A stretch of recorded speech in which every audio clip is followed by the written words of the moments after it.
Hello friends, आपण परत income and expenditure account जो फॉर्मॅट आपण मागच्या लेक्चरला बघितला तिथून आपण आता पुढे कंटिन्यू करणार आहोत. Due to some technical glitches ते लेक्चर थोडंसं इन बिटवीन कट होऊन गेलं. बट डोंट वरी फ्रेंड्स, तुमच्या जे पण काही क्युरीज असतील तोपर्यंत मागच्या लेक्चरमधल्या जे पण काही तुमच्या क्युरीज असतील तुम्ही मला ह्या नंबरवरती कॉल, व्हॉट्सअप, SMS करू शकता किंवा यूट्यूबच्या कमेंट बॉक्समध्ये तुम्ही तुमच्या क्युरी पोस्ट करू शकता. विदिन 24 आवर्स तुमचे सर्व क्युरीजचं आपण हे सोल्युशन तुम्हाला प्रोव्हाइड करणार आहोत.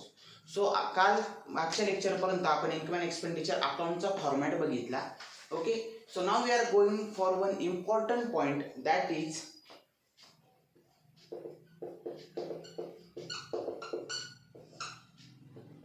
डिस्टिंग्विश बिटवीन कशामध्ये मित्रांनो आपल्याला डिस्टिंग्विश बिटवीन आहे बघायचं.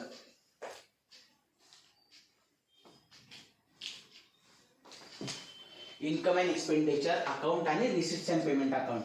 म्हणजे जसं आपलं ट्रायल बॅलन्स आणि trading and profit and loss account होतं त्या पद्धतीचं इन्कम अँड एक्सपेंडिचर अकाउंट आणि रिसिप्ट्स अँड पेमेंट्स अकाउंट मध्ये आपल्याला डिस्टिंग्विश बघायचं आहे. तर सर्वात पहिला महत्त्वाचा मुद्दा काय आहे मित्रांनो, मी मध्ये तुमच्यासाठी पॉइंट्स लिहितो म्हणजे तुम्हाला ते समजायला जास्त सोपं राहील. सर्वात पहिला मुद्दा होता टाइप ऑफ अकाउंट. बरोबर, रिसिप्ट अँड पेमेंट अकाउंट काय होतं मित्रांनो, रिअल अकाउंट. हे काय आहे income and expenditure, nominal account. Receipt and पेमेंटला आपण कॅश बेसिस वरती सर्व रेकॉर्डिंग करतो म्हणून debit what comes in, credit what goes out, double कॉलमवर कॅश बुक पद्धतीने आपण रिअल अकाउंट तिथे रेकॉर्ड करत रिअल अकाउंटचे वापर करून आपण रिसिप्ट अँड पेमेंट अकाउंटचं प्रिपरेशन करत असतो. आणि इन्कम अँड एक्सपेंडिचर अकाउंट हे नॉमिनल अकाउंट आहे, just like a trading and profit and loss account, जिथे आपले फक्त त्या वर्षभराचे इन्कम अँड एक्सपेंडिचर म्हणजे जे पण काही आपले खर्च आहेत किंवा जे उत्पन्न आहे ते आपण त्याच्यात रेकॉर्ड करत असतो. सेकंड वन, दुसरा महत्त्वाचा मुद्दा आहे मित्रांनो की nature. What is the nature of receipt and payment account? It is nothing but similar to cash book. Similar to cash book, जसं मी तुम्हाला ऑलरेडी सांगितलं की डबल कॉलमनर कॅश बुक पॅटर्नने receipt and payments account prepare केलं जातं. But what is this? It is nothing but similar to profit and loss account. Right मित्रांनो. तिसरं ऑब्जेक्ट म्हणजे काय मित्रांनो की कशासाठी नक्की बनवले जातात. तर रिसिप्ट अँड पेमेंट्स अकाउंट हे आपण काय त्याच्यामध्ये बघितलं जातं आपलं की it is nothing but summary of all cash transaction. लक्षात घ्या मित्रांनो, इथे समरी आहे कशाची, only cash transaction, not only cash means cash with bank. But income and expenditure मध्ये काय आहे आपलं, तिथं आपला ऑब्जेक्ट काय आहे, to get to the result of net surplus or deficit. म्हणजे काय मित्रांनो, receipt and payments account just similar like trial balance. आपण तिथं सर्व प्रकारचे कॅश आणि बँक ट्रान्झॅक्शन रेकॉर्ड करतो. ते आपला मेन ऑब्जेक्ट आहे की recording of transaction is the main object. लक्षात घ्या मित्रांनो, recording of transaction. But what is the main object of income and expenditure account? It is nothing but to get to the result of net surplus or deficit. म्हणजे मला surplus आहे का deficit आहे हे माझं डिराईव्ह करायचं का माझं income and expenditure account through होतं. जसं की प्रॉफिट अँड लॉस बदला आपला मेन ऑब्जेक्ट आहे, एक तर प्रॉफिट आहे का लॉस आहे आपल्याला ते शोधून काढायचं आहे. तसं इन्कम अँड एक्सपेंडिचर अकाउंट मध्ये सरप्लस आहे का डेफिसिट हे आपल्याला शोधून काढायचं आहे मित्रांनो. त्याच्यानंतर opening balance. But obviously income and receipt and payment अकाउंटला कॅश आणि बँकेचे ओपनिंग बॅलन्सेस असतात. So it is has opening balance of cash and bank account. Bank regular account आणि बँक ओव्हरड्राफ्ट अकाउंट. पण रिसिप्ट इन्कम अँड एक्सपेंडिचरला आहे का opening balance? No. तेच आपण क्लोजिंग बॅलन्सच्या बाबतीत बघूया आता बरं मित्रांनो.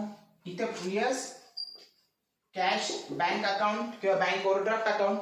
बट इन्कम अँड एक्सपेंडिचरला क्लोजिंग बॅलन्स येतो तो कुठला असतो आपला, सरप्लस किंवा डेफिसिट. तो आपण कुठे ट्रान्सफर करतो, transfer to capital fund.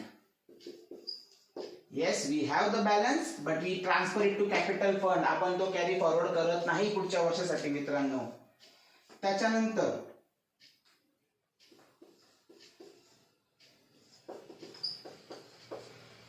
Receipts आणि पेमेंट्स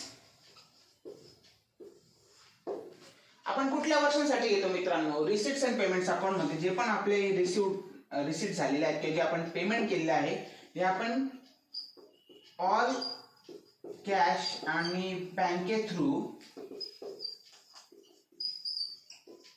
ऑल इयरचे घेतो, म्हणजे कुठल्याही वर्षांसाठीचे रिसिट्स आणि पेमेंट्स मध्ये आपण एंट्री करतो. जे पर्टिक्युलरली फायनान्शियल इयर मध्ये मला जर मागच्या वर्षाचे पैसे भेटले किंवा पुढच्या वर्षांसाठी ऍडव्हान्स मध्ये जरी पैसे भेटले तरी रिसिट्स अँड पेमेंट्स अकाउंट मध्ये मी त्याची एंट्री पास करतो, इररेस्पेक्टिव्ह ऑफ द फायनान्शियल इयर. मला त्याच्याशी काही काळीमात्र देणं घेणं नाही. Just because it is our cash account, तर आपल्याला पैसे भेटले तर ते आपण रेकॉर्ड करणार. बँकेत पैसे आले तर ते आपण रेकॉर्ड करणार. ते कुठल्या वर्षांसाठी ते आपल्यासाठी मॅटर करत नाही. पण इन्कम अँड एक्सपेंडिचर अकाउंट मध्ये मित्रांनो आपण फक्त आणि फक्त रिलेव्हंट फायनान्शियल इयर साठी तेच रेकॉर्ड करतो ट्रान्झॅक्शन. जसं आता मी तुम्हाला फॉर्मॅट मध्ये एक्सप्लेन केलं मित्रांनो की एखादी जर माझी सबस्क्रिप्शन आहे तर त्याच्यामध्ये मी जर एकदम मला रिसिप्ट अँड पेमेंट अकाउंटला 1000 रुपयाची सबस्क्रिप्शन मला रिसीव्ह झालेली आहे, बरोबर. त्याच्यात माझ्याकडे जर पुढच्या वर्षासाठी त्याच्यातले 500 रुपये असते तर मी याच्यात काय करतो? मायनस करतो. का मायनस करतो? कारण की ते माझ्या ह्या वर्षासाठी नाहीये. पण रिसिप्ट अँड पेमेंट्स अकाउंटचा माझा नियम काय सांगतो? कुठल्या वर्षांचे असो मला ते रेकॉर्ड करायचे आहे, कारण की ते कॅश बेसिस वरती काम करतो. आणि income and expenditure account being a nominal account किंवा ते फक्त त्या आर्थिक वर्षासाठी आपण सरप्लस किंवा डेफिसिट काढतो. तर त्या आर्थिक वर्षासाठी मला किती सबस्क्रिप्शन भेटले? बेसिकली फक्त 500 रुपये. कारण की 500 रुपये पुढच्या वर्षासाठी मला ऍडव्हान्स मध्ये भेटले. तर मी त्या 1000 रुपयातून 500 रुपये मायनस करतो आणि इन्कम अँड एक्सपेंडिचरला फक्त 500 रुपये मला सबस्क्रिप्शन भेटलं असं दाखवतो. सो आला असेल लक्षात तुमच्या मित्रांनो की हे फक्त त्या पर्टिक्युलर आर्थिक वर्षासाठी आहे आणि याच्यामध्ये कुठल्याही वर्षांसाठी आपण ते पूर्ण रेकॉर्ड करतो. त्याच्यानंतर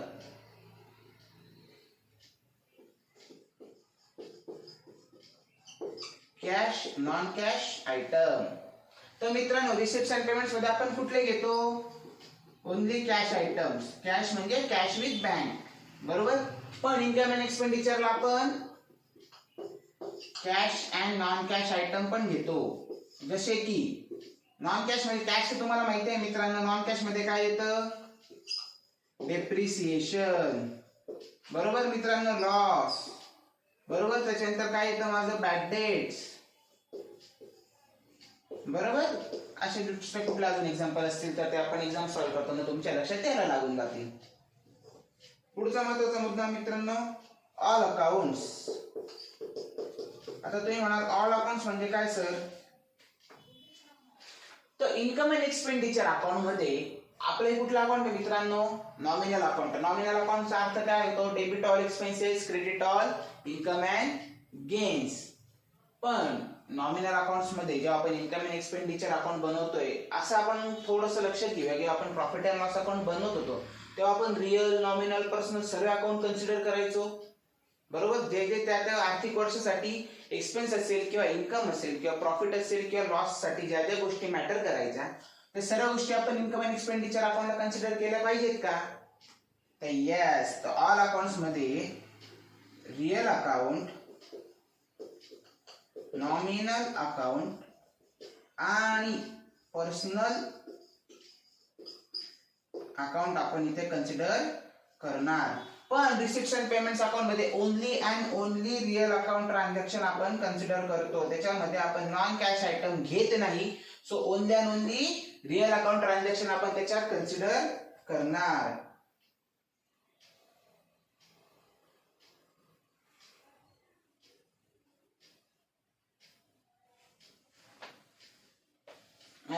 सॉरी मित्रांनो, माझ्याकडे थोडस सांगताना चूक झाली.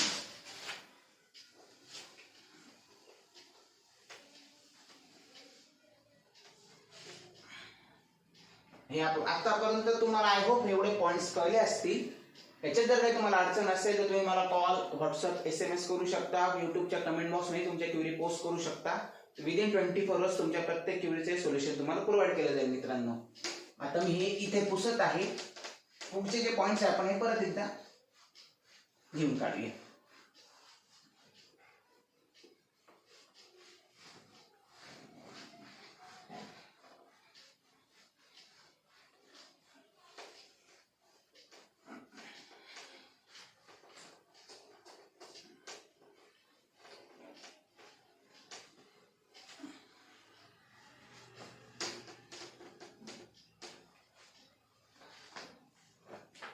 सो मित्रांनो आपलं इथं होतं रिसीट अँड पेमेंट अकाउंट, इथं होतं इन्कम अँड एक्सपेंडिचर अकाउंट आणि आपले पॉइंट्स. तो जो मागचा मुद्दा जो मी सांगितला, जो मी पुसला आहे आता, त्याच्यातला माझं म्हणणं होतं की ऑल अकाउंट्स माफी असलं मित्रांनो की जर रिसीट्स अँड पेमेंट्स अकाउंट मध्ये माझं काय आहे, कॅश ट्रान्झॅक्शन्स आहे. पण कॅश ट्रान्झॅक्शन रेकॉर्ड करताना मी कुठल्या पण वर्षाचे त्याच्यात ट्रान्झॅक्शन रेकॉर्ड करतो. सो त्याच्यामध्ये माझं real account receipt, personal account receipt आणि नॉमिनल अकाउंट रिसीट हे सगळे माझ्या त्याच्यात कन्सिडर होतील. तसेच रिअल अकाउंट पेमेंट, पर्सनल अकाउंटचे पेमेंट्स किंवा नॉमिनल अकाउंटचे सगळे पेमेंट त्याच्यात कन्सिडर होतील. पण इन्कम अँड एक्सपेंडिचर अकाउंट मध्ये ओनली फॉर त्या आर्थिक वर्षासाठी तेवढे माझे फक्त income and expenditure me consider करतो, म्हणून इथे माझं नॉमिनल अकाउंट फक्त कन्सिडर होतं. सो लक्षात घ्या मित्रांनो, हे मागच्या जे स्लाइड मध्ये मी एक्सप्लेन करत होतो त्याच्यामध्ये माझ्याकडून चुकून उलट लिहिलं गेलं होतं. तर मी तो पॉईंट आता रेक्टिफाय करतोय की रिसीट्स अँड पेमेंट अकाउंट मध्ये माझे रिअल, पर्सनल आणि नॉमिनल सर्व अकाउंट कन्सिडर होतील. पण इन्कम अँड एक्सपेंडिचरला फक्त आणि फक्त all transaction related to nominal अकाउंटच कन्सिडर होतील. त्याच्यानंतर महत्वाचा मुद्दा येतो मित्रांनो पिरियड. याच्यासाठी नो पिरियड. का मित्रांनो? कारण की माझ्या याच्यात काय फक्त कॅश ट्रान्झॅक्शन रेकॉर्ड होत आहे. माझ्या कुठल्या वर्षासाठी मला पैसे भेटलेले आहेत ते मॅटर करत नाही मित्रांनो. पण इन्कम अँड एक्सपेंडिचर अकाउंट मध्ये ओनली रिलेव्हंट किंवा असं म्हणूया मी करंट फायनान्शियल इयरचेच ट्रान्झॅक्शन त्याच्यात फक्त रेकॉर्ड करणार. आता जसं रिसीट्स अँड पेमेंट अकाउंट मागच्या वर्ष, चालू वर्ष, पुढच्या वर्ष सर्व रेकॉर्ड करायचो, तर इन्कम अँड एक्सपेंडिचरला फक्त करंट फायनान्शियल इयरचेच ट्रान्झॅक्शन मी रेकॉर्ड करणार, just like profit and loss account. आणि महत्वाचा मुद्दा म्हणजे बॅलन्स शीट, जे आपल्याला माहिती आहे की दोघं केस मध्ये बनतं. पण रिसीट्स अँड पेमेंट्स अकाउंट वरती डायरेक्ट बॅलन्स शीट बनवू शकतं का मित्रांनो? सो नाही. So it is not accompanied with balance sheet. but income and expenditure नंतर बनतं, परंतु नियमानुसार इट इज ऑलवेज, लक्षात घ्या मित्रांनो, always accompanied with balance sheet. So आपण इथे टोटल 10 मुद्दे याच्यात कन्सिडर केले आहे मित्रांनो, की ज्याच्यामध्ये आपण डिफरन्स शोधू शकतो. याच्या व्यतिरिक्त सुद्धा तुम्हाला जर काही शंका असतील, काही नवीन मुद्दे सुचले असतील तर तुम्ही मला ते इन्फॉर्म करू शकता. आपण ते सुद्धा मुद्दे इथे कन्सिडर करूया.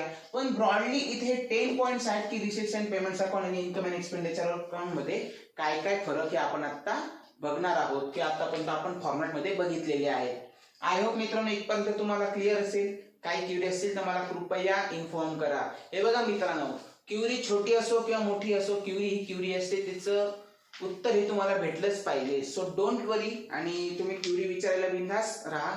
मला कॉल, SMS, व्हॉट्सअप किंवा युट्यूबच्या कमेंट बॉक्स मध्ये तुम्ही तुमच्या क्युरी पोस्ट करू शकता.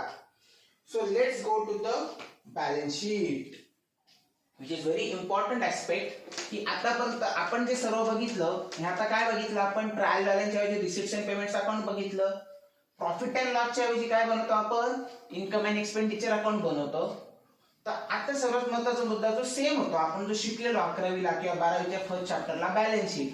तर बॅलन्स शीट तसंच राहील का बॅलन्स शीट काय चेंज होईल? तर कशा पद्धतीने राहील मित्रांनो, हे आता आपल्याला बघायचं आहे.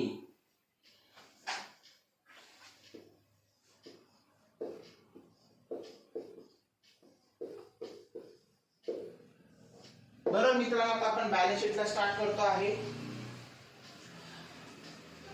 But obvious, left hand side is always liabilities, right hand side is always assets, right. एक महत्वाचा मुद्दा आहे मित्रांनो, इथे आपला सर्वात पहिल्यांदा रेग्युलर बॅलन्स शीटला राहायचं, जे आतापर्यंत आपण प्रोप्रायटरी, सोल ट्रेडिंग किंवा पार्टनरशिप मध्ये शिकलो ते म्हणजे कॅपिटल अकाउंट ऑफ प्रोप्रायटर और capital account of partnership firms, म्हणजे पार्टनर्स. ओके. पण ह्या केस मध्ये ऑर्गनायझेशनला इथे कॅपिटल अकाउंटच्या ऐवजी आपलं राहील कॅपिटल फंड अकाउंट. मी का बरं फंड ऑलरेडी एक्सप्लेन, मागच्या लेक्चरला ऑलरेडी एक्सप्लेन केलाय की फंड म्हणजे काय, की ते खूप साऱ्या लोकांकडून तो पैसा गोळा केला जातो आणि it is fund means what, it is nothing but a pool of amount received from an number of people. म्हणजे अशा फंड म्हणजे काय, सोप्या भाषेत मित्रांनो मराठीमध्ये, की खूप साऱ्या लोकांकडून जमा केलेला पैसा, त्या संस्थेचं जे कॅपिटल आहे ते नुसतं कॅपिटल न राहता त्याच्यावर कोणी एकट्याची मालकी नसता, खूप साऱ्या लोकांची मालकी असते, म्हणून तो कॅपिटल अकाउंट होता कॅपिटल फंड अकाउंट म्हणून कन्सिडर केला जातो मित्रांनो, किंवा त्याला कॅपिटल फंड अकाउंट म्हटलं जातं. आता बॅलन्स शीट मध्ये येताना मित्रांनो काही महत्त्वाचे मुद्दे तुम्हाला मला समजवायचे आहेत, की बॅलन्स शीटचा फॉर्मॅट बघण्याच्या आधी आपल्याला काही ना इम्पॉर्टंट अशा हिडन ऍडजस्टमेंट किंवा इम्प्लाइड ऍडजस्टमेंट आपल्याला बघायचे आहेत मित्रांनो. इम्प्लाइड ऍडजस्टमेंट म्हणजे काय, आता तुम्ही म्हणाल सर ऍडजस्टमेंट म्हणजे जे ट्रायल बॅलन्सच्या खाली दिलेलं असतं, जे आतापर्यंत आम्ही शिकलो. या केस मध्ये सर ट्रायल बॅलन्सच्या जे रिसिप्शन पेमेंट अकाउंट आहे तर त्याच्या खाली जे ऍडजस्टमेंट दिले जातील ते आम्हाला कन्सिडर करायचे आहेत. परंतु आतापर्यंत जे आपण 11वीच्या फायनल अकाउंट्सला किंवा 12वीच्या पार्टनरशिपच्या फायनल अकाउंट्सला जे आपण शिकलो, काही अशा ऍडजस्टमेंट असतात की जे ट्रायल बॅलन्सच्या खाली दिल्या जात नाही, बरोबर, त्या ट्रायल बॅलन्स मध्येच कोट केलेले असतात, ज्याच्यावरून ते आपल्याला ऍडजस्टमेंट आहे असं समजून घ्यायचं असतं, ज्याला मी काय हिडन ऍडजस्टमेंट म्हणत असतो. जसं की एक्झाम्पल काय मित्रांनो, जर तुमचं ट्रायल बॅलन्सला आता accounts for non profit concern मध्ये ट्रायल बॅलन्सच्या ऐवजी रिसिप्ट्स अँड पेमेंट अकाउंट आहे, तर आपण याच्या पुढे रिसिप्ट्स अँड पेमेंट अकाउंट शब्द वापरूया मित्रांनो. तर जसं रिसिप्ट्स अँड पेमेंट अकाउंटला 10% बँक लोन असं म्हटलंय, त्याच्या पुढे 1 लाख रुपये दिलेले आहे, बरोबर मित्रांनो. तर आता जर 10% बॅलन्स बँक लोन आणि त्याच्या पुढे 1 लाख रुपये जर अमाऊंट दिलेली आहे, तर याच्यावर मला काय अर्थ घ्यायचा आहे मित्रांनो, की मी काय करतो, बँक लोन कशात देतो, बॅलन्स शीटच्या लायबिलिटीला लिहितो, बरोबर. इथे मी 1 लाख रुपये लिहिले, राईट. पण आता हा 10%चा जो मुद्दा आहे, जो हिडन आहे, त्याच्यात मला काय करायचं आहे की 10% काय मित्रांनो रेट ऑफ इंटरेस्ट आहे, तर मला बॅलन्स शीटच्या लायबिलिटीला ऍड काय करायचं आहे, 10% बँक इंटरेस्ट किती येतो मित्रांनो, 10,000. तर बॅलन्स शीटला मी आउटर कॉलमला किती लिहीन, 1,10,000. आणि 10,000 काय माझा हा बँकेचा इंटरेस्ट म्हणजे एक्सपेंडिचर. तर मी इन्कम अँड एक्सपेंडिचरला कशात ते मी प्रोव्हिजन देईल, डेबिटला का क्रेडिटला मित्रांनो, तर माझं उत्तर राहील डेबिटला. काय म्हणून, बँक इंटरेस्ट 10,000. ओके, आलं लक्षात मित्रांनो. It is nothing but a hidden adjustment किंवा इम्प्लाइड ऍडजस्टमेंट, आपल्याला वाचताना समजून घ्यायचं आहे. त्याच्यामुळे गोष्ट लक्षात ठेवायची की मी तुम्हाला 11वीला पण शिकवलं होतं, जेव्हा पण आपण कुठलं पण अकाउंटचा सम घेतो, सम वाचताना आपल्या हातात पेन्सिल असली पाहिजे, आणि जे पण आपण ऍडजस्टमेंट ट्रायल बॅलन्सच्या खाली किंवा ह्या चॅप्टरमध्ये आपण रिसिप्ट्स अँड पेमेंटच्या खाली जे आपण ऍडजस्टमेंट असतील त्याचे इफेक्ट देण्यासाठी जसं आपण स्टार मार्क करणार आहोत, तसं ह्या इम्प्लाइड ऍडजस्टमेंटला पण आपल्याला स्टार मार्क करून घ्यायचा आहे क्वेश्चन वरती. म्हणजे जेव्हा आपण उत्तर लिहू त्यावेळेस आपल्याला लक्षात आलं पाहिजे की मला याचे 2 इफेक्ट द्यायचे आहे, सिंगल इफेक्ट द्यायचा नाही आहे. दुसरे एक्झाम्पल की माझं असं सांगितलं की 10 months रेंट,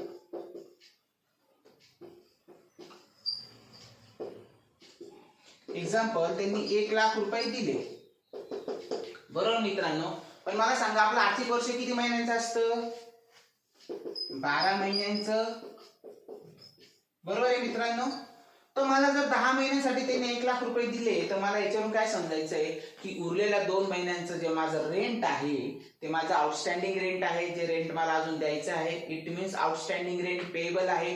तर माझी ऍडजस्टमेंट काय राहील, इन्कम अँड एक्सपेंडिचरला इथे मी रेंट लिहिल 1 लाख रुपये, बरोबर. ऍड मी काय करेल, आउटस्टँडिंग रेंट, बरोबर, पेएबल म्हणून मी किती ऍड करेल मित्रांनो, 20,000.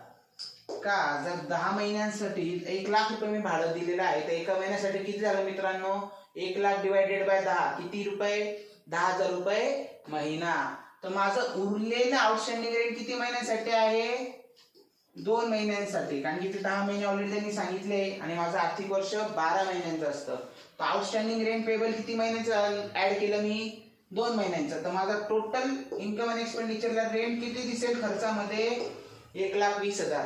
आणि उरलेले 20,000 मी बॅलन्स शीटच्या लायबिलिटीला काय म्हणून देईल, आउटस्टँडिंग रेंट पेएबल. किती लिहिल मी इथे आता मित्रांनो, फक्त 20,000 रुपये, बरोबर. तुमच्या लक्षात आलं असेल की ऑलरेडी आपण या पद्धतीच्या गोष्टी शिकलो आहोत. बस मी फक्त तुमच्यात एक छोटीशी ती रिव्हिजन करून देत आहे की दिस इज नथिंग बट इम्प्लाइड और हिडेड ऍडजस्टमेंट की ट्रायल बॅलन्स मध्ये आणि ह्या सम मध्ये रिसिप्ट्स अँड पेमेंट अकाउंट मध्ये आपल्याला अशी एखादी गोष्ट दिसली तर आपल्याला इमिजिएट त्याचा स्टार मार्क करायचा आहे. याच्यात अजून काय काय गोष्ट येऊ शकते मित्रांनो, ती म्हणजे एक्झाम्पल आता आपण खर्च बघितले 10% बँकेचे एफडी दिले त्यांनी 10% बँक एफडी एक्झाम्पल 1 लाख रुपये. आता जर मी इथे गोष्ट पुसतो मित्रांनो, आय होप ही गोष्ट तुम्हाला आतापर्यंत क्लिअर झालेली असेल.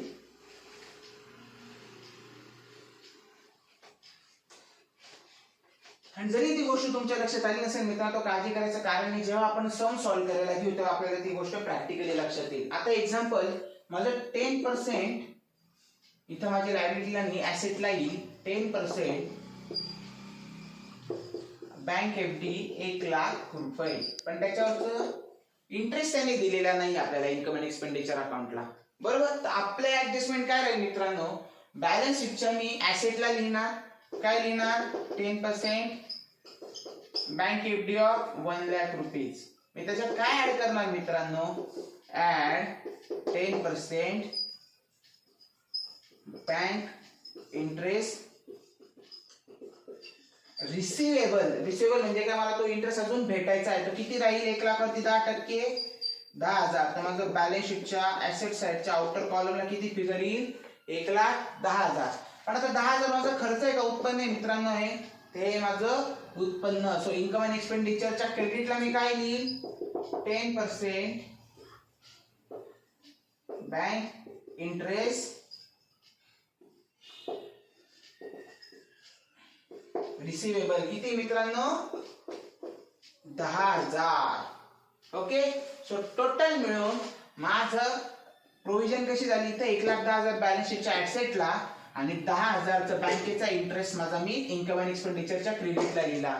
So considering this point of thing की आपल्या ह्या ज्या पण हिडन ऍडजस्टमेंट आहे आपल्याला लक्षात घ्यायचं आहे मित्रांनो. त्याच्यामुळे माझी तुम्हाला विनंती आहे की ते आपण समची प्रॅक्टिस जरूर करू.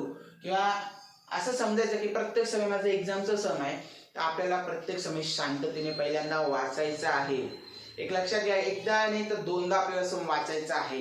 का, पहिल्यांदा पूर्ण सम वाचून घ्यायचं, त्याच्यात ज्या गोष्टी लक्षात येईल त्या मार्क करायच्या आणि परत सेकंड टाइम वाचायला येतं शांततेने की ज्या ज्या गोष्टी माझ्याकडून चुकून सुटल्या असतील मार्किंग करायचे तर मला त्या मार्किंग करून घ्यायच्या आहे. म्हणजे मी जेव्हा सम सॉल्व्ह करायला घेतो त्यावेळेस माझी कुठली ऍडजस्टमेंट ती राहून जात नाही, नंतर सम मध्ये खाडाखोड होत नाही, आपलं प्रेझेंटेशन चांगलं राहतं. लक्षात घ्या मित्रांनो, आपल्याला 12वीचं टार्गेट आहे 100 पैकी 100 आपल्याला अकाउंट्सला मिळवायचे आहे. तर 100 पैकी 100 कधी भेटतील मित्रांनो, भले तुमचं अकाउंट्स किती चांगलं असो, तुम्हाला प्रत्येक समचं उत्तर टॅली होत असलं, जर तुमचं प्रेझेंटेशन खराब असेल, जर तुमची खाडाखोड झाली असेल तर तुमचे कदाचित मार्क कमी होऊ शकतात मित्रांनो. सो त्याच्यामुळे आपल्याला काळजी घ्यायची आहे की आपण सम सॉल्व्ह करताना ते इतकं नीट आणि क्लीन पद्धतीने सॉल्व्ह करायची आपल्याला सवय लावून घ्यायची आहे की माझं जेव्हा मी सम सॉल्व्ह करेल मी शांततेने 2 वेळेस वाचेल, पूर्ण मार्किंग करेल, त्याच्यानंतरच मी सम सॉल्व्ह करेल शांततेने. ते कशा पद्धतीने सॉल्व्ह करायचं मी आता तुम्हाला पुढच्या स्लाइड्स मध्ये शिकवणार आहे. So let start with the format of balance sheet. I hope तुम्ही सर्वांनी पेज नंबर 73 वरती यायचं आहे. ओके. आतापर्यंत सर्व मित्रांनी जे पण हा व्हिडिओ बघत आहे सर्वांनी आतापर्यंत त्यांचे 12चे टेक्स्टबुक पीडीएफ फॉर्मॅट त्यांच्या मोबाईलमध्ये किंवा लॅपटॉपमध्ये किंवा टॅबलेटमध्ये डाउनलोड केलेले असतील. सो आपण आता पेज नंबर 73 वरती येणार आहोत. तर आपलं पेज नंबर 73 वरती बॅलन्स शीटचा त्यांनी फॉर्मॅट दिला आहे. पहिल्यांदा आपण ऍसेट साइड बघून घेऊ. त्याच्यामध्ये काय काय मित्रांनो बघा, cash in hand, cash at bank, fix deposit जे मी आताच तुम्हाला एक्सप्लेन केलं, investment, sundry debtors, land and buildings, furniture and fixtures, plant and machinery, equipment, playground, motor vehicles, library book, stock of sports material, stationery, drugs. आता तुम्ही म्हणला sir याचे 3 प्रकारचे का बरं स्टॉक्स आलेत, आपण फक्त स्टॉक्स बघायचो, फक्त एक क्लोजिंग स्टॉक आणि ओपनिंग स्टॉक.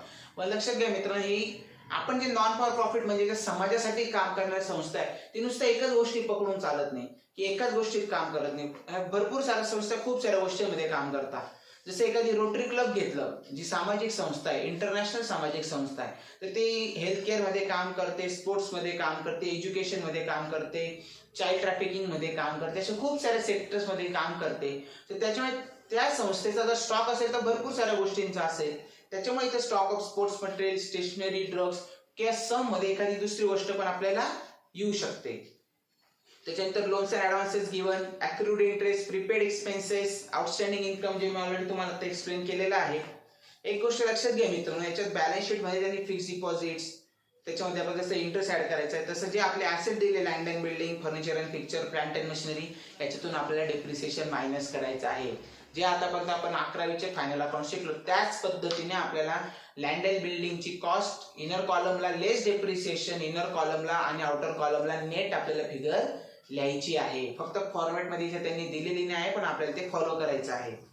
आता आपण लायबिलिटी साईडला येऊया. कॅपिटल फंड ओपनिंग बॅलन्स म्हणजे जस्ट लाईक कॅपिटल अकाउंट जो लास्ट इयरचा तुमचा क्लोजिंग बॅलन्स असेल तो या वर्षीचा आता ओपनिंग बॅलन्स झाला. त्याच्यात आपण donation capitalise, entrance fees capitalise, surplus add करणार, डेफिसिट लेस करणार. जसं आपण प्रॉफिट ऍड करायचो लॉस लेस करायचो त्याच पद्धतीने. आणि हे जे डोनेशन्स कॅपिटलाइज किंवा एंट्रन्स फी कॅपिटलाइज आहे हे पर्टिक्युलर संस्था ठरवते की एखादी मला जे डोनेशन येणार आहे ते मी माझ्या कॅपिटल मध्ये ऍड करायचं का फक्त रेग्युलर दैनंदिन रुटीन साठी ते वापरायचं. ते कशा पद्धतीने असं ते मी तुम्हाला सम सॉल्व्ह करताना एक्सप्लेन करत जाईल. इथे नाही कळलं तरी काळजी करायचं कारण जसं जसं आपण सम सॉल्व्ह करतो आपल्याला एक एक गोष्टी कळत जाणार आहे. त्याच्या पुढे building fund, endowment fund, tournament fund, special fund, charity fund. Already मी काल म्हणजे मागच्या स्लाइड मध्ये मागच्या लेक्चरला तुम्हाला एक्सप्लेन केलेले आहे की जे स्पेसिफिक पर्पजचे फंड्स असतात तर त्या पद्धतीचे फंड्स आपण बॅलन्स शीटच्या लायबिलिटीला लिहितो.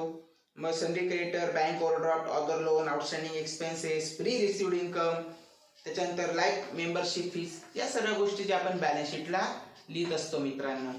सो आय होप तुम्हाला बॅलन्स शीटचा फॉर्मॅट कळलेला असेल. जर नसेल कळला तर काळजी करायचं कारण जी गोष्ट तुम्हाला कळली नाही तुम्ही मला ती इन्फॉर्म करा. तुमची जे आपण क्युरी आहेत मला इन्फॉर्म करा. विदिन 24 आवर्स मी तुम्हाला त्याचं सोल्युशन प्रोव्हाइड करेन. ओके मित्रांनो, जस्ट तुम्ही बॅलन्स शीटला फक्त एकदा ओव्हरव्ह्यू करा. तोपर्यंत मी फक्त पाणी पिऊन आलो. थँक्यू.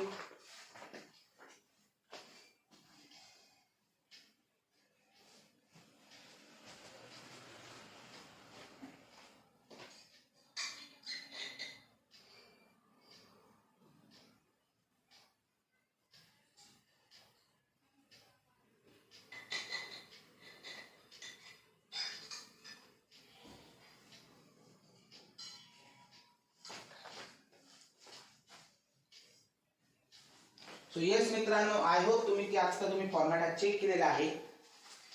तर याच्यानंतर आपण काही काही गोष्टी ज्या आहेत त्या आता आपण इन डिटेल बघणार आहोत. जसं की तुम्ही पेज नंबर 73, 74, 75 वरती तुमच्या गोष्ट लक्षात आली असेल की काही काही पॉइंट्स त्यांनी स्पेसिफिकली एक्सप्लेन केल्या की याची ऍडजस्टमेंट कशा करायच्या आहेत. तो let start with the adjustment. First of all is outstanding expenses. प्रत्येक ऍडजस्टमेंट मी तुम्हाला जास्तीत जास्त ब्लॅकबोर्ड वरती व्हाईट बोर्ड वरती एक्सप्लेन करण्यासाठी प्रयत्न करणार आहे मित्रांनो. ज्या गोष्टी तुम्हाला नाही कळल्या काळजी करायचं कारण नाही. तुम्ही मला क्युरी पोस्ट करू शकता किंवा एखादी गोष्ट तुम्हाला नाहीच कळली तर काळजी करू नका. जसे आपण समची प्रॅक्टिस करायला स्टार्ट करू तशा त्या गोष्टी तुमच्या लक्षात यायला लागतील. काय काळजी करायचं कारण नाही.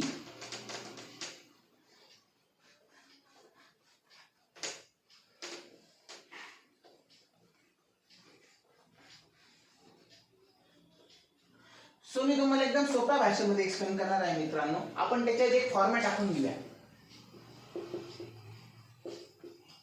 Income and expenditure account. इथं डेबिट आहे, इथे माझं क्रेडिट आहे. इथे माझ्या डेबिटला आहे एक्सपेंडिचर, इथे माझं क्रेडिटला आहे इन्कम. बरोबर मित्रांनो. इथे मी आता बॅलन्स शीटचा फॉर्मॅट टाकतो.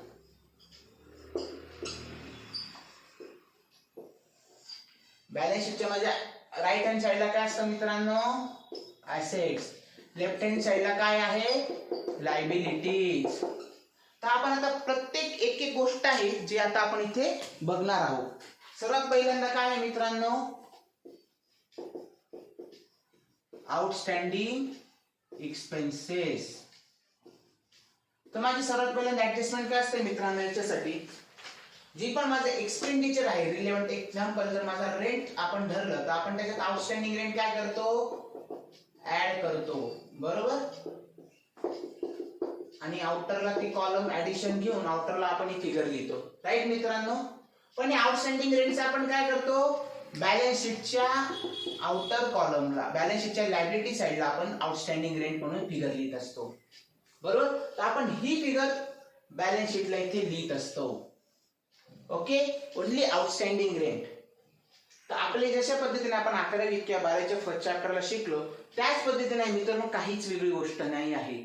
ओके, त्याच्यामुळे याची ऑलरेडी तुम्हाला प्रॅक्टिस आहे. जरी नसली किंवा काही गोष्टी तुम्हाला समजत नसल्या, जसं जसं आपण क्वेश्चन सॉल्व्ह करायला लागू तशा तशा त्या गोष्टी तुम्हाला कळायला लागतील मित्रांनो. पुढचा आहे प्रीपेड एक्सपेन्सेस. आपण काय करायचं मित्रांनो, आपण हेच रेंटचं एक्झाम्पल कंटिन्यू करू. जर माझा प्रीपेड रेंट असेल तर मी काय करायचो, मायनस करायचो. राईट मित्रांनो, आणि आउटर कॉलमला नेट त्या वर्षाचं रेंट लायचो. पण हा जो प्रीपेड रेंट होता तो मी कुठे लायचो, बॅलन्स शीटच्या ऍसेटला. प्रीपेड रेंट म्हणजे फक्त प्रीपेड रेंटची मी इथं फक्त फिगर लायचं मित्रांनो. बरोबर. पुढचं ॲक्रूड किंवा आउटस्टँडिंग इन्कम. आता ओटी म्हणजे आउटस्टँडिंग आहे. आय होप तुम्हाला आतापर्यंत कळून गेलं असेल मित्रांनो. बरोबर. जे मित्र मला नवीन पद्धतीने जोडले गेले आहेत, जे मित्र नवीन लेक्चर आता बघत आहेत, ओके, सो त्या गोष्टींचा त्यांना आतापर्यंत शॉर्टकट समजून गेलं असेल. ओटी मीन्स आउटस्टँडिंग. तर आउटस्टँडिंग इन्कम म्हणजे काय मित्रांनो, आपलं एक्झाम्पल इथे आता असं समजू आपण इंटरेस्टचं इन्कम आहे एक्झाम्पल मध्ये. तर इंटरेस्ट इन्कम माझं एवढं होतं वर्षाला, XYZ फिगर होती. याच्यात मी काय करायचो, ऍड आउटस्टँडिंग इन्कम मी ऍड करायचो. आउटर कॉलमला फिगर घ्यायचो. पण आता आउटस्टँडिंग इन्कम काय माझं मित्रांनो, बरोबर. व्हॉट इज आउटस्टँडिंग इन्कम, की माझं येणारं उत्पन्न आहे. तर म्हणजे माझं काय ते ऍसेट आहे. तर बॅलन्स शीटच्या फॉर्मॅट नुसार आउटस्टँडिंग इन्कम मी कुठे लिहितो, ऍसेटला. राईट. आय होप ही गोष्ट तुम्हाला आतापर्यंत कळली असेल. पुढचं त्याच्या वेगळं, आता जे आउटस्टँडिंग होतं त्याच्याऐवजी इन्कम रिसिव्ड इन ऍडव्हान्स. बरोबर. आता हीच गोष्ट आपण कंटिन्यू करूया. इंटरेस्ट आहे माझा, ही फिगर. जर मला एखादा इंटरेस्ट चुकून ऍडिशनल मध्ये भेटून गेला, बरोबर, म्हणजे मला 12 महिन्यासाठी 15 महिन्याचा इंटरेस्ट एकदम भेटला, तर मी काय करणार, जो मला ऍडव्हान्स रिसिव्ड इन्कम आहे ते मी काय करणार, मायनस करणार. बरोबर मित्रांनो. आणि बॅलन्स शीटला इन्कम अँड एक्सपेंडिचरला फक्त त्या 12 महिन्याचं म्हणजे त्या आर्थिक वर्षासाठी जेवढं उत्पन्न आहे तेवढंच मी कन्सिडर करणार. पण हे जे इंटरेस्ट जे इन्कम रिसिव्ड इन ऍडव्हान्स आहे, जसं की ऍडव्हान्स रिसिव्ड इन्कम, ती माझी लायबिलिटी आहे. त्याच्यामुळे मी त्याची पोस्टिंग बॅलन्स शीटला लिहिणार.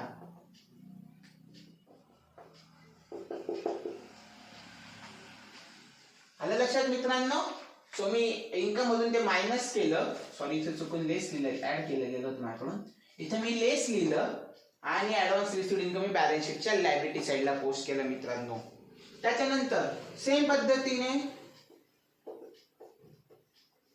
सबस्क्रिप्शन, आपण सबस्क्रिप्शनचे जेवढे मुद्दे आहे ते आपण लिहूया. रिसिव्ड इन ऍडव्हान्स, आपण पहिल्यांदा हा मुद्दा बघूया. रिसिव्ड इन ऍडव्हान्स, तर आपण काय करणार, सबस्क्रिप्शन माझं इन्कम आहे मित्रांनो, तर सबस्क्रिप्शनची माझी फिगर. जर रिसिव्ड इन ऍडव्हान्स आहे तर मी काय करणार, लेस करणार. बरोबर.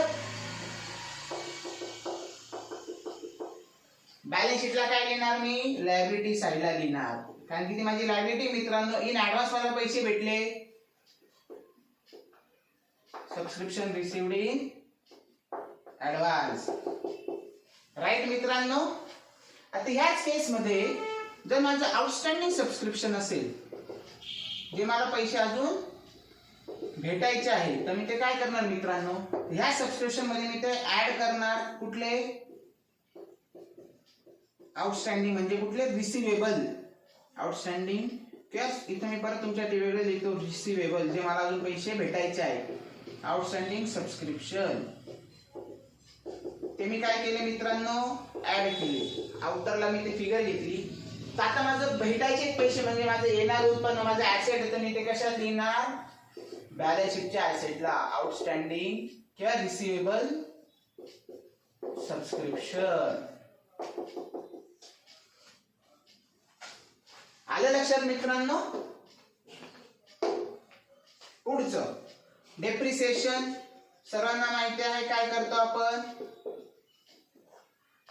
ऍसेट मध्ये पहिल्यांदा मायनस करतो. राईट. आणि आउटरला आपण कॉलमला फिगर घेतो. तेच डेप्रिसिएशन आपण एक्सपेंडिचरला डेप्रिसिएशन म्हणून कॉलम लिहितो. आणि जर एक्झाम्पल एकापेक्षा जास्त डेप्रिसिएशन असतील तर ते आपण इनर कॉलमला कोट करतो आणि सर्वांचे टोटल घेऊन आपण आउटरला ती टोटल डेप्रिसिएशन वर्षभरासाठी क्लेम करतो. पुढचं कॅपिटलायझेशन ऑफ एंट्रन्स फीज. हा एक महत्त्वाचा मुद्दा आहे मित्रांनो, लक्षात घ्या. आतापर्यंत ज्या गोष्टी तुम्हाला येत होत्या रिसिव्ड की आउटस्टँडिंग, कॅपिटलायझेशन एक नवीन कन्सेप्ट आहे. Capitalisation of entrance fees. Capitalisation of entrance fees. आता एखादी गोष्ट जर मला कॅपिटलाइज करायची, एंट्रन्स फीज म्हणजे काय मित्रांनो, मला ही कॅपिटलाइज म्हणजे माझं एक प्रकारचं उत्पन्न आहे. बरोबर. जर मी एक्झाम्पल एंट्रन्स फीज माझी 1,00,000 रुपये घेतली आणि त्याच्यातलं मी ठरवलं की मला 50% कॅपिटलाइज करायची, तर माझे मी तर काय करणार, entrance fee as usual income and expenditure अकाउंटला पूर्ण 1,00,000 रुपये घेणार मित्रांनो. बरोबर. राईट.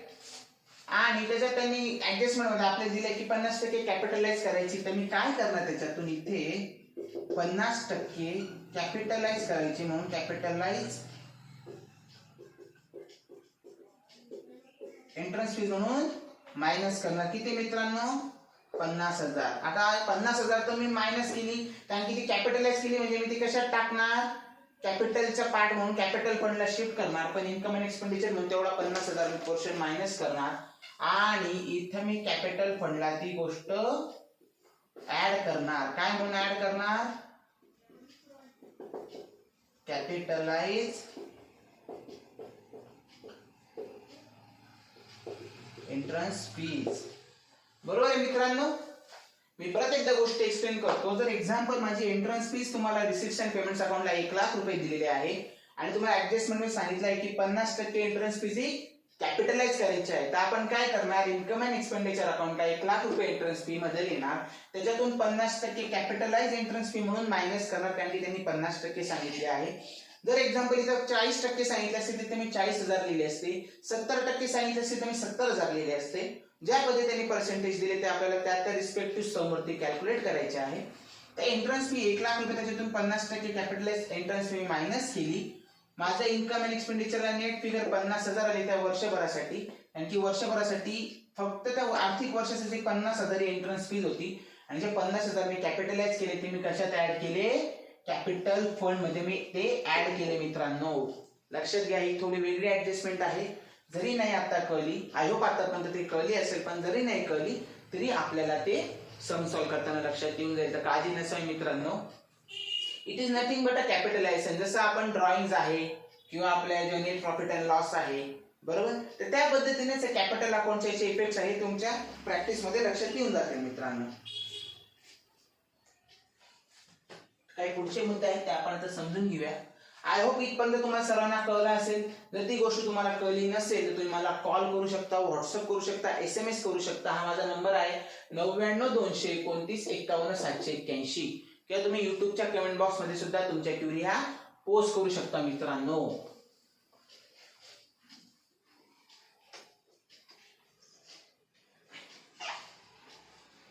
अजून काही मुद्दे आपल्याला बघायचे आहेत मित्रांनो. हे मी कंटिन्यू करतो, फक्त मधले पॉइंट्स बदलतो. पेज नंबर 75 वरती एक आहे की क्रिएशन ऑफ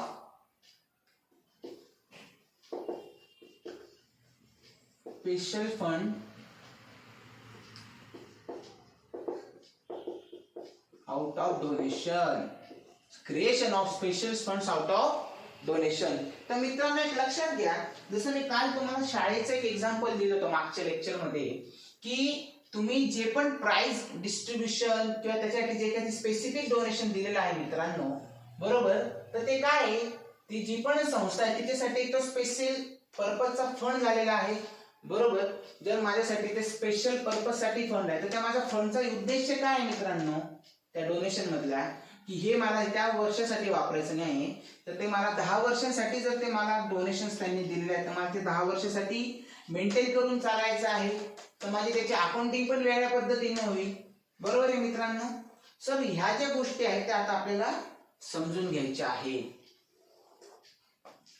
तर मी मागच्या लेक्चरचं एक्झाम्पल परत एकदा रिपीट करतो. जे मित्र नवीन जोडले गेले आहेत त्यांच्यासाठी मी परत एकदा ते एक्झाम्पल रिपीट करतो की मी ॲज अ स्टुडंट म्हणून ज्या शाळेत शिकलो त्याची कृतज्ञता व्यक्त करण्यासाठी मी 10 लाख रुपयाचं डोनेशन माझ्या शाळेला दिलं. किती रुपयाचं डोनेशन दिलं मित्रांनो? 10 लाख रुपयाचं डोनेशन दिलं. आणि मी शाळेला कंपल्सरी सांगितलं की या 10 लाख रुपयांची तुम्ही FD करा आणि त्याच्यातून जे व्याज येईल त्याच्यातून दरवर्षी जे पण स्कॉलर विद्यार्थी आहेत त्यांना तुम्ही बक्षिसं द्या. बरोबर? लक्षात घ्या, मी त्यांना काय सांगितलं, 10 लाख रुपये तुम्हाला डोनेशन दिलं, पण ते डोनेशन तुम्हाला लगेच वापरायचं नाही. तुम्हाला त्या डोनेशनची FD करायची आहे. त्याच्यातून जे दरवर्षी व्याज येईल त्याच्यातून तुम्हाला जे पण हुशार विद्यार्थी स्कॉलर विद्यार्थी आहेत त्यांच्या जडणघडणीसाठी किंवा त्यांना हेल्प म्हणून बक्षीस म्हणून त्यांना तुम्हाला ते काहीतरी पैसे द्यायचे आहे. लक्षात घ्या मित्रांनो की जर मी जे स्पेशल ते डोनेशन दिले तर मी ते एकदम त्यांना वापरायला दिलं का त्या वर्षासाठी नाही. जर मी त्यांना सांगितलं की 10 वर्षासाठी तुम्हाला बक्षीस कंटिन्यू देत राहायचे तर ते जे मी त्यांना डोनेशन दिले त्यांना 10 वर्षासाठी त्याची FD करावी लागेल. त्याच्यातून त्यांना दरवर्षी जे व्याज येईल त्याच्यातून दरवर्षी ते हुशार विद्यार्थ्यांना त्याच्यातून बक्षिसं देत राहणार. तर माझे स्पेशल पर्पज डोनेशन झालं की मी 10 वर्षांसाठी दिले. काही लोक 5 वर्षांसाठी देऊ शकता, काही लोक 25 वर्षांसाठी देऊ शकता. तर ज्या पद्धतीचं मी डोनेशन दिलं तर शाळा म्हणून ते माझ्यासाठी काय झालं, लायबिलिटीज झाली. बॅलन्स शीटच्या फॉर्मॅटमध्ये बघा, आपण जर बघितलं असेल तुम्ही परत त्या फॉर्मॅटवरती आला तुमच्या लक्षात असेल स्पेशल पर्पज फंड म्हणून त्याच्यात एक गोष्ट होती. बरोबर? Charity fund, building fund, endowment fund असे जे फंड्स होते त्याच्यासाठी मी जर प्राइस फंड म्हणून जर दिलं तर त्यांच्यासाठी काय झाली मित्रांनो, ती गोष्ट एक प्रकारचा ते फंड झाला जो त्यांच्या बॅलन्स शीटच्या लायबिलिटी त्यांना पार करावं लागेल. तर आपण अशाच पद्धतीने गोष्ट बघणार आहोत की creation of special funds out of donation.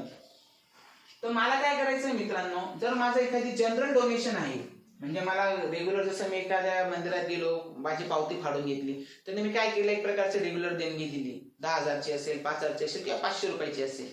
पण जर मी एकदम मंदिराला 10 लाखाचं डोनेशन दिलं आणि सांगितलं की हे डोनेशन तुम्ही फक्त आणि फक्त मंदिराचा कळस बांधण्यासाठीच तुम्हाला वापरायचं आहे तर ते काय झालं मित्रांनो, स्पेशल डोनेशन झालं. तर मी त्याची कशा पद्धतीने मी ते डोनेशन देणार, जे माझं रेग्युलर डोनेशन आहे ते मी इन्कम अँड एक्सपेंडिचरला कन्सिडर करणार. बरोबर? म्हणजे स्पेशल पर्पज डोनेशन आहे, स्पेशल फंड्स म्हणून जे डोनेशन मला भेटले तर जर माझा टोटल फंड्स मला वर्षभरात 10 लाख रुपये किंवा 1 कोटी आपण एक्झाम्पल पकडूया, 1 कोटी जर मला वर्षभरात डोनेशन आलेले आणि त्याच्यामध्ये जसं मी तुम्हाला सांगितलं की प्राइस फंड साठी मला स्पेशल पर्पज डोनेशन आलं होतं 10 लाख रुपये. त्याच्यानंतर मला फार टेम्पलच्या एखाद्या पर्टिक्युलर कामासाठी म्हणजे कळसासाठी मला 10 लाख रुपयाचं खास डोनेशन आलं आहे. किंवा अन्नदानासाठी मला पुढच्या 5 वर्षांसाठी मला फूडसाठी काही डोनेशन आलं आहे 5 लाख रुपये. तर हे काय झाले मित्रांनो, माझे स्पेशल पर्पज डोनेशन आहे त्याचा एका वर्षासाठी उपयोग नसून ते खूप साऱ्या पुढच्या वर्षांसाठी फंड वापरायचे आहेत. तर अशा पद्धतीचे जे पण माझे स्पेशल पर्पज डोनेशनचे फंड आहे ते मी याच्या रेग्युलर डोनेशनच्या याच्यात इन्कम मधून मायनस करणार आणि बॅलन्स शीटच्या लायबिलिटीज मध्ये मी ते लिहिणार. तर स्पेशल प्राइस फंड किती माझा मित्रांनो, 10 लाख रुपये. माझा टेम्पल फंड किती आहे मित्रांनो, 10 लाख रुपये. बरोबर? त्याच्यानंतर माझा फूड साठी एखादी फंड किती आहे मित्रांनो, 5 लाख रुपये. तर आलं लक्षात मित्रांनो तुमची ही गोष्ट की जे पण गोष्टी माझे खूप अशी काही कठीण गोष्ट नाही आहे, जे पण माझं रेग्युलर उत्पन्न भेटलेलं आहे त्याच्यातून मी ते मायनस करणार आणि ते बॅलन्स शीटच्या लायबिलिटीला पार करणार. त्याचं कारण एकच मित्रांनो, कारण की इन्कम अँड एक्सपेंडिचर साठी मी पूर्ण एकच वर्षासाठी पकडतो आणि बॅलन्स शीटला जे माझे स्पेशल फंड्स आहेत ज्यांचं मला जास्त एकापेक्षा अधिक वर्षासाठी त्याचा मला बेनिफिट घ्यायचा आहे. म्हणजे जसे कॅपिटल, बरोबर, आपण ज्या गोष्टी शिकलो रेव्हेन्यू किंवा कॅपिटल, तर कॅपिटलचा अर्थ काय, कॅपिटल रिसीटचा अर्थ काय होतो मित्रांनो, की ज्याचा मला फायदा 1 वर्षापेक्षा जास्त होणार आहे. तर हे जे पण स्पेशल फंड्सचे मला रिसिव्ड भेटलेले आहेत किंवा जे मला पैसे भेटले आहेत त्याचा फायदा मला किती वर्षांसाठी होणार आहे, एकापेक्षा अधिक वर्षांसाठी. तर मी ते रेग्युलर इन्कम अँड एक्सपेंडिचर अकाउंटमधून मायनस करणार आणि लायबिलिटी साईडला मी ते पोस्ट करणार. जर ही गोष्ट कळली नसेल मित्रा तो काळजी करायचं कारण नाही, जसं आपण प्रॅक्टिकली सॉल्व्ह करू तुमच्या गोष्टी लक्षात यायला लागतील. पुढचं स्टॉक ऑफ स्टेशनरी, जे मी ऑलरेडी कालच्या सम मध्ये एक्सप्लेन केलं होतं की जर माझ्याकडे 100 ओपनिंग, जर माझ्याकडे मी जर स्पोर्ट्सची माझी ऑर्गनायझेशन आहे तर त्याच्यामध्ये मी काय करतो मित्रांनो की माझ्याकडे ओपनिंग किती आहे, वर्षभरात मी किती खरेदी केली, किती मी वापरले आणि सर्वात शेवटी किती उरल्या. तर बरोबर, तर त्या केसमध्ये मी काय करतो मित्रांनो जर मला स्टेशनरी कंझ्युम करायची, आता ह्या केसमध्ये स्टेशनरी आहे किंवा स्पोर्ट्स मटेरियल येऊ शकतो किंवा मेडिसिनचा स्टॉक येऊ शकतो, ड्रगचा स्टॉक येऊ शकतो, खूप साऱ्या पद्धतीचे इथे स्टॉक येऊ शकतो. आपण फक्त एक्झाम्पल म्हणून स्टेशनरी बघणार आहोत. बरोबर.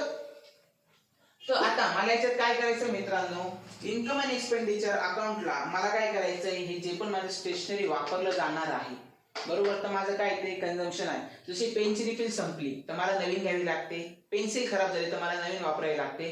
तर हे जे माझं खराब झालं, यूज झालं, त्याला काय म्हणतो आपण, कंझम्पशन. तर हे जे मला कंझम्पशन काढायचं आहे ते मी कशा पद्धतीने काढणार मित्रांनो, तर मला इन्कम अँड एक्सपेंडिचर आहे, त्याच्यासाठी काय लिहायचं आहे, जर मला कंझम्पशन ऑफ स्टेशनरी लिहायचं आहे. आता इथे मी परत एकदा रिपीट करतो, इथे स्टेशनरी येऊ शकतं, ड्रग्ज येऊ शकतात, स्टेशनरी मटेरियल येऊ शकतं, स्पोर्ट्स मटेरियल येऊ शकतं, की ज्या ज्या गोष्टीमध्ये ते संस्था काम करते त्या गोष्टींचं कंझम्पशन आपण इथे काढत असतो मित्रांनो. सो जसं जसं स मध्ये व्हरायटी पॅटर्न येऊ शकतात, आपण फक्त एक्झाम्पल म्हणून स्टेशनरीचं एक्झाम्पल बघत आहोत. तर मला काय करायचंय, कंझम्पशन. कंझम्पशनचा अर्थ काय, वर्षभरात मी किती यूज केला. त्याच्यासाठी मला काय करावं लागेल मित्रांनो, माझा फॉर्मॅट काय आहे, ओपनिंग स्टॉक ऑफ स्टेशनरी माझी किती होती, बरोबर, त्याच्यात मी ऍड काय करणार की वर्षभरात मी किती परचेस केली स्टेशनरी, बरोबर आहे मित्रांनो. आणि त्याच्यात मी काय करणार, अजून ऍड काय करणार, मी माझं आउटस्टँडिंग किती बिल बाकी आहे अजून, म्हणजे वर्षभरात जर माझी opening stock of stationery 100 quantity होती, 50 मी वर्षभरात परचेस केली आणि 20 अशी क्वांटिटी जी मी मार्च महिन्यात घेतली पण त्याचे अजून पैसे दिलेले नाहीये, पण त्याचा स्टॉक तर माझ्याकडे येऊन गेलेला आहे, म्हणजे माझं काय झालं, आउटस्टँडिंग स्टेशनरी झाली. आणि वर्षाच्या शेवटी माझ्याकडे क्लोजिंग स्टॉक किती उरला आहे माझ्या पेन्सिलचा, एक्झाम्पल 10, किती मित्रांनो, सॉरी एक्झाम्पल आपण 30 पकडूया. तर जर एक्झाम्पल माझा 30 आहे तर माझा टोटल वर्षभरात कंझम्पशन किती झालं मित्रांनो, सोपं मॅथमॅटिक्स आहे. 100 ऍड 50, 150 ऍड 20, 170 मायनस 30 किती आले मित्रांनो, 140. म्हणजे वर्षभरामध्ये मी 140 युनिट्स ऑफ स्टेशनरी कंझ्युम केलेली आहे, म्हणजे वापरलेली आहे. आलं लक्षात मित्रांनो. आणि हा जो क्लोजिंग स्टॉक ऑफ स्टेशनरी तो मी कशात लिहिणार, बॅलन्स शीटच्या ऍसेटला, जे आपण ऑलरेडी फॉर्मॅट मध्ये बघितलं होतं.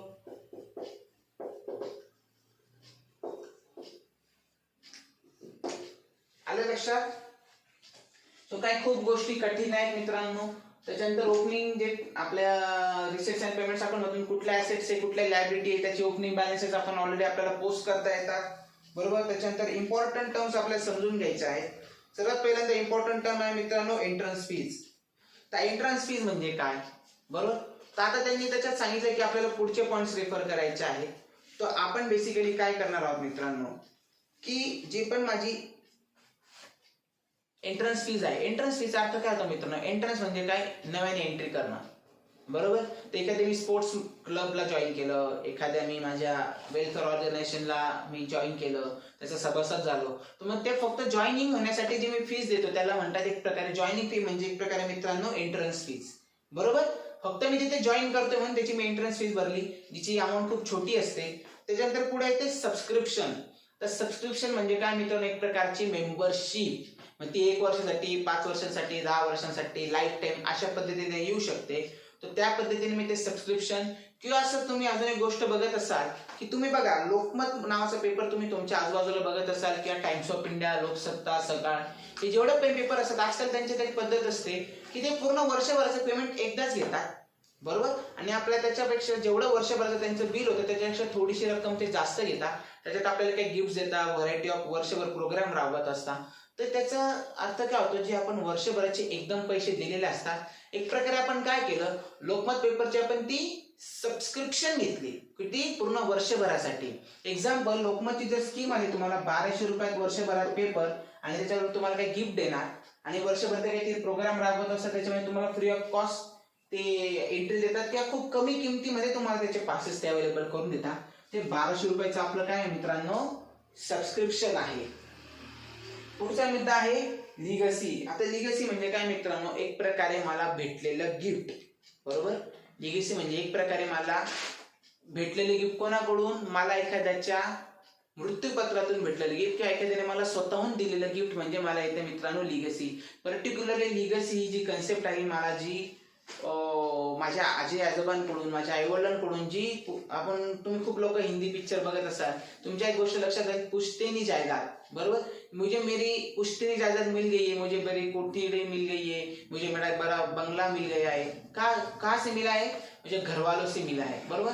तर लिगेसी म्हणजे काय, जे पण माझ्या घरच्यांकडून किंवा माझ्या नातेवाईकांकडून किंवा कोणा जवळच्यांकडून मला जर त्यांच्या मृत्यू पश्चात त्याच्याकडे बघणार कोणी नसेल, ती प्रॉपर्टी, ते पैसे त्यांनी मला ट्रान्सफर केले, तर त्याला आपण लिगसी म्हणतो मित्रांनो. ओके. त्याच्यानंतर पुढचा मुद्दा आहे लाईफ मेंबरशिप फी. जसं मी ऑलरेडी तुम्हाला सांगितलं होतं मागच्या लेक्चरमध्ये की जसं मी तुम्ही जलतरण तलावाला जात आहे त्याची जर तुम्ही लाईफ मेंबरशिप फी घेतली, मग ते 5 वर्षासाठी 10 वर्षासाठी, की तुम्ही कधी पण जाऊन तुम्ही तिथे स्विमिंग करू शकता, तर this is nothing but a life membership fees. त्याच्यानंतर सेल ऑफ ओल्ड असेट, आपल्याला ऑलरेडी ही गोष्ट येत असते. डेप्रिसिएशन मध्ये आपण 11वीला शिकलो होतो, की आपण फायनल अकाउंट्सला पण बघितलं. तर सेल ऑफ ओल्ड ऍसेट्स मध्ये आपण काय करतो, ऍसेट्स असतात आपले, बरोबर. ऍसेट्स मध्ये आपण पहिल्यांदा मायनस काय करतो, जे ज्या दिवशी विकलोय तिथपर्यंत आपण पहिल्यांदा डेप्रिसिएशन मायनस करतो. त्याच्यातून जी फिगर येईल बॅलन्सिंग,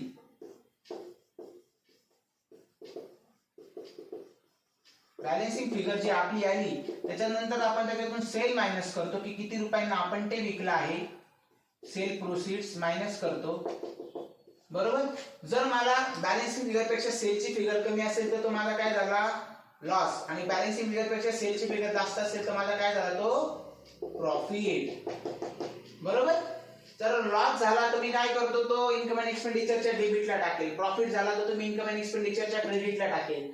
आणि डेप्रिसिएशन आपण कंपल्सरी शिकलो की ते इन्कम अँड एक्सपेंडिचरच्या डेबिट साइड एक्सपेंडिचरला आपण ते रेकॉर्ड करतो. त्याच्यानंतर काही छोटे मोठे मुद्दे आहेत, specific donation, general donation, specific fund, endowment fund. So don't worry मित्रांनो, थेरी पोर्शन्स आहेत, मी तुम्हाला ते इन डिटेल परत एक्झाम्पल सॉल्व करता या गोष्टी एक्सप्लेन करणार आहे. सो आता आपण एक प्रकारे नॉन फॉर प्रॉफिट कन्सर्नचं थेरी चॅप्टर्स आणि त्याच्या कन्सेप्ट आपण आतापर्यंत शिकलेलो आहोत. तर आपण पुढच्या लेक्चर पासून डायरेक्टली प्रॅक्टिकल सम्सला म्हणजे इल्युस्ट्रेशन्सला आपण डायरेक्ट आता सुरुवात करणार आहोत. आय होप हे लेक्चर तुम्हाला आवडलं असेल. एखादी गोष्ट जर तुम्हाला कळली नसेल मित्रांनो, तर तुम्ही मला माझ्या नंबरवरती कॉल, SMS, व्हॉट्सअप करू शकता किंवा तुम्ही मला युट्यूबच्या कमेंट बॉक्समध्ये सुद्धा तुमच्या क्वेरी पोस्ट करू शकता. तुमच्या क्वेरीला विदिन 24 आवर्स तुम्हाला सोल्युशन प्रोव्हाइड केलं जाईल. I hope you like the lecture. So if you like the lecture, kindly like, share and subscribe the Enlighten Academy channel आणि CA भूषण कोतकर चॅनल. तुमच्या मित्रांना पण जास्तीत जास्त शेअर करा, त्यांना पार्टिसिपेट करायला लावा. लक्षात घ्या मित्रांनो, आपलं 12वीचं वर्ष आहे. त्याच्या एखादी गोष्ट जर तुम्हाला याच्यातली कळली नसेल तर कृपया मला क्युरी विचारा. मग ती छोटी क्युरी असो किंवा मोठी क्युरी असो, मॅटर करत नाही. So I am saying you thank you once again. घरीच राहा, सुरक्षित राहा आणि स्वतःची काळजी घ्या. थँक्यू. Take care.